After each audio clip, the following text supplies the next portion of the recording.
네, 반갑습니다. 네, 민중당 울산시당 소통방송 직접정치 톡 진행을 맡은 민중당 울산시당의 대변인 강진희입니다. 설 특집 이후로 오랜만에 뵙는 것 같은데요. 그래도 저희가 꾸준히 방송을 한 덕분에 구독자 수가 지금 무려 3자리가 됩니다. 그래서 지금은 4자리를 향해서 열심히 달려가고 있습니다. 그래서 아직 구독 신청 안 하신 분들 계시면요, 꼭 좀 구독 신청 부탁드리겠고, 오늘도 울산에서 가장 핫한 이야기로 꾸며볼까 합니다. 오늘은요, 울산 경제에도 심각한 영향을 미치는 강주영 일자리 관련해서 이야기 나눠볼 건데요. 지금 이곳에는 민중당 울산시당의 최용규 부위원장님 나와 계십니다. 예, 반갑습니다. 예, 반갑습니다. 예, 우리 시청자분들께 인사 한번 해주시죠. 네, 시청자 여러분 반갑습니다. 뭐든지 자신감 갖고 하면 되지, 바로 기해년입니다. 새해 건강들 잘 챙기시고 복 많이 받으시길 바랍니다. 네. 언제나 봐도 조신하시고 우리 아름다우신 부위원장님이십니다. 강주영 일자리는 그 문재인 정부와 강주시가 강주의 청년 일자리 창출을 위해서 그 현대자동차에 사업 제안을 해가지고 지금 10만 대 규모의 경차 공장을 짓는 것으로 되어 있는데요.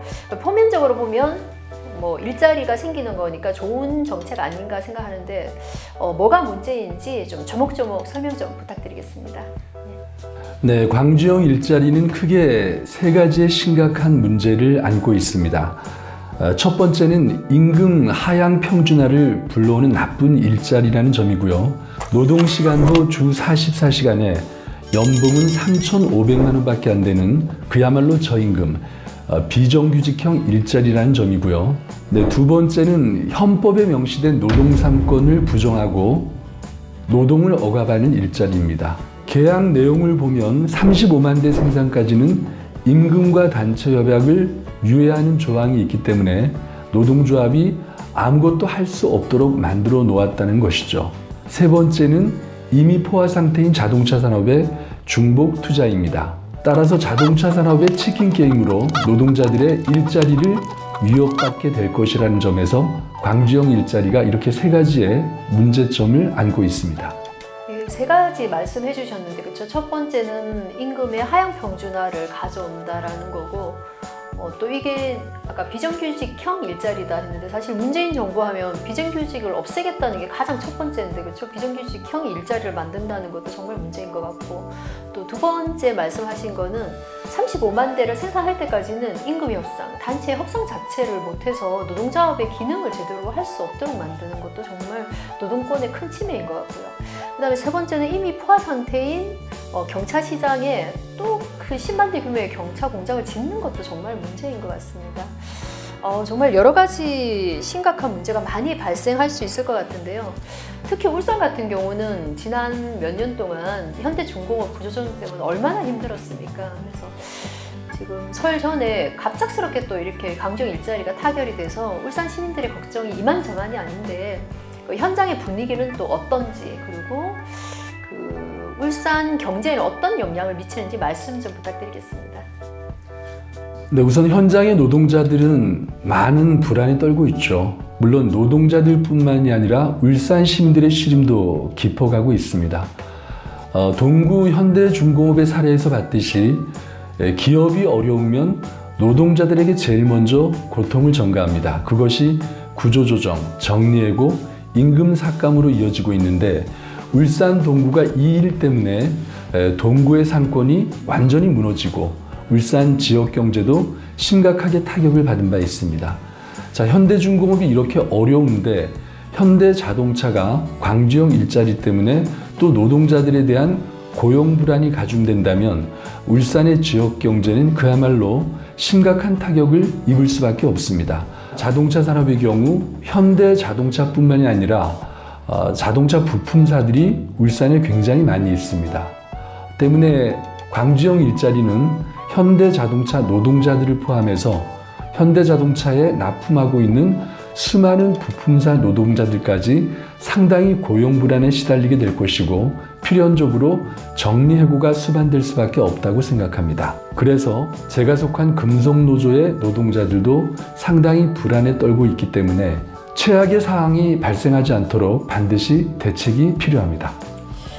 말씀 들어보니까 정말 대책을 뭐라도 지금 내놓아야 될 것 같은데요. 그런데 강주시하고 현대자동차가 이미 합의를 해버렸는데 이것을 되돌릴 방법이 있는가요? 네, 이번 광주형 일자리는 노동조합은 빼고 정부와 재벌들 간의 협상으로만 이루어진 일입니다. 정치적으로 이루어진 일이기 때문에 반드시 정치적으로 해결해야 합니다. 정부는 벌써부터 구미형 일자리 등 제2, 제3의 모델을 이야기하고 있습니다. 한마디로 성과주의에 급급한 정치 논리로 이루어진 일이기 때문에 기업에게만 특혜를 주는 광주형 일자리는 반드시 철회되어야 합니다. 지금 우리 경제에 필요한 것은 광주형 일자리가 아니라 바로 재벌 개혁입니다.